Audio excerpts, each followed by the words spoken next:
नमस्कार दोस्तों, मैं राकेश श्रीवास्तव। अमेरिकी सरकार ने भारत के ट्रैवल एजेंसी के लिए यानी ट्रैवल एडवाइजरी जारी की है। इस एडवाइजरी में वो अपने नागरिकों से साफ कह रहे हैं कि वे मणिपुर और जम्मू कश्मीर की यात्रा न करें। दरअसल इन दोनों क्षेत्रों में हिंसा और आतंकवाद के कारण आम लोगों का जनजीवन खतरे में है। हाल के दिनों में लगातार देखा गया है कि जम्मू कश्मीर में आतंकवादी हमले हो रहे हैं। आतंकियों से जूझते हुए कई जवान, कई अधिकारी शहीद हो चुके हैं। वहीं मणिपुर की बात करें तो मणिपुर पिछले 1 साल से जल रहा है और यहाँ लगातार हिंसा की घटनाएं हो रही है। इस दौरान सैकड़ों लोगों की मौत हो चुकी है। इसी संदर्भ में अमेरिकी सरकार ने अपने नागरिकों के लिए एक ट्रैवल एडवाइजरी जारी की है। इसमें उन्होंने साफ रूप से कहा है कि जम्मू कश्मीर, मणिपुर, भारत पाक सीमा के पास और पूर्वी और मध्य भाग में यात्रा न करें। इन क्षेत्रों में यात्रा करने से बचे। साफ रूप से अमेरिकी सरकार की ये चिंता है कि इन क्षेत्रों में यात्रा करने से उनके पर्यटकों की जान को खतरा पैदा हो सकता है। ये अमेरिका का अपना एक नजरिया है, लेकिन अगर भारत की दृष्टि से देखें तो अंतर्राष्ट्रीय लेवल पर ये एक ऐसी खबर है जिससे भारत की छवि को गहरा झटका लग सकता है।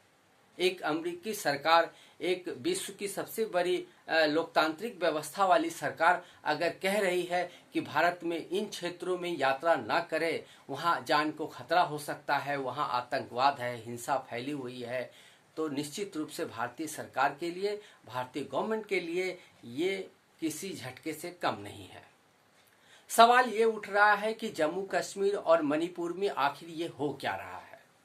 जिस जम्मू कश्मीर से धारा 370 हटाने के बाद केंद्र सरकार ये दावा कर रही थी कि यहाँ सब कुछ सामान्य हो गया, सब कुछ व्यवस्था ठीक हो जाएगी, आतंकवाद खत्म हो जाएगा, आम लोग वहाँ पर अपनी नागरिकता हासिल कर जमीन खरीद सकते हैं, ऐसा कुछ भी होता नजर नहीं आ रहा है। पिछले महीने भर से यहाँ लगातार आतंकवादी सक्रिय हैं और लगातार वो हमलावर हैं। इस दौरान हमारे कई जवान शहीद हो चुके हैं। वहीं मणिपुर की बात करें तो मणिपुर में लगातार हिंसा का दौर जारी है। सड़कों पे, संस्थानों में और दूसरी जगह पे हिंसा चल रही है। इस दौरान सैकड़ों लोगों की मौत हो चुकी है। इसके पीछे की वजह और इसके समाधान के रास्ते तलाशने के लिए केंद्र सरकार कितना प्रयास कर रही है, ये समझने की जरूरत है। पिछले 1 साल से जहां हिंसा का दौर चल रहा है, वहां प्रधानमंत्री नरेंद्र मोदी ने अब तक एक भी दौरा नहीं किया है।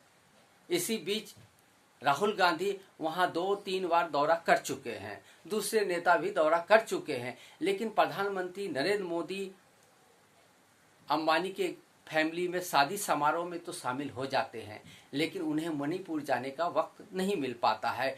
ये सोचने का विषय है कि आखिर देश में मणिपुर जैसे हिस्से में जहां इतनी बड़ी तादाद में हिंसा हो रही है, ऐसे क्षेत्र में शांति बहाली के लिए सरकार की तरफ से क्या कदम उठाए जा रहे हैं। सरकार पिछले 1 साल से मूक दर्शक बनी बैठी हुई है। मणिपुर को उसको अपने हाल पे छोड़ दिया है। देश में ही नहीं बल्कि विदेशों में भी भारत की छवि खराब होती जा रही है। अब अमेरिकी सरकार ने अपनी ट्रैवल एडवाइजरी में ये साफ कर दिया है कि मणिपुर और जम्मू कश्मीर में उनके नागरिक यात्रा न करें। इससे साफ है कि भारत की छवि धूमिल हो रही है। इस पर केंद्र सरकार को, भारत सरकार को, खासकर नरेंद्र मोदी सरकार को जरूर ध्यान देना होगा, क्योंकि आने वाले समय में ऐसी छवि से अंतर्राष्ट्रीय स्तर पर आपको पॉलिटिकली, राजनीतिक रूप से पिछड़ेपन का सामना करना पड़ सकता है। आज के लिए बस इतना ही। नमस्ते।